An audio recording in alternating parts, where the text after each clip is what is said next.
Ngayong araw mga kuys, magluluto naman tayo ngayon ng lechon na sisig. Bali ito mga kuys, napapanood ko kasi ito, tsaka nakikita ako. Lalo-lalo na mga kuys yung mga umu-order ng mga lechon tapos may leftover sila. Kinabukasan, yun yung gagawin nilang sisig. Ngayon naman sa atin, magta-try naman tayo ngayon na tayo mismo ang maglilechon ng ating baboy. Bali gagamitin natin dito yung jolls mga kuys o tinatawag nila na batok ng baboy. Hindi ko alam kung magiging successful to noong una tong ginagawa ko kasi nga masyadong dikit yung mismong karne dun sa mismong ihawan. Bali dito sa napuntahan namin, available lang nila dito yung parang smoker nila. So nagtry lang ako ng slow cook dito. Ito yung nangyari, tignan nyo naman mga kuys. So, sunog. Pero ito, ang diskarte ko dito, kakaskasin ko na lang yung mga itim dyan kasi hindi naman din ganun ka sunog na sunog lahat talaga yung natira. Pero ito, sigurado to, medyo mapait-pait talaga to mga kuys. Pero wala yung mga bagay-bagay naman talaga minsan ginagawa natin, hindi naging successful. Pero ito, sa susunod, magiging okay yun mga kuys. Tapos ito, naglagay tayo ng reno dito kasi wala tayong atay ng manok. Kaya yun ang mabilisan na ginawa natin dito. Tapos naglagay tayo dito ng kalamansi. Ito yung gagawin nating sisig sauce natin. Naglagay tayo ng nor seasoning.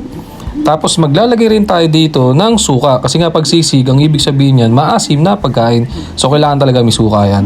Yung last na ginawa natin sisig, maraming nagalit sa akin kasi nilagyan ko ng toyo. So hindi natin lalagyan ng toyo. Asin ang gagawin natin na pampaalat yan. Pagdating talaga sa paggagawa ng sisig, talagang matik to, ang isipin mo talaga galing sa Kapampangan kasi sa kanila naman talaga nagsimula to. Pero sa katagalan ng panahon, nagkaroon na rin ng mga kanya-kanyang version yung ating mga kanya-kanyang lugar.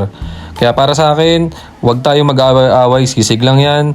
Kung anong gusto nyo ilagay sa sisig nyo, ilagay nyo mga kuys. Kasi para sa akin, yung personal taste pa rin natin ang pinaka-importante kasi tayo ang kakain yan. Pwera na lang kung ibebenta mo, pero kung ibinebenta mo pa rin kuys, gawin mo pa rin yung gusto mo kasi sarili mong negosyo yan.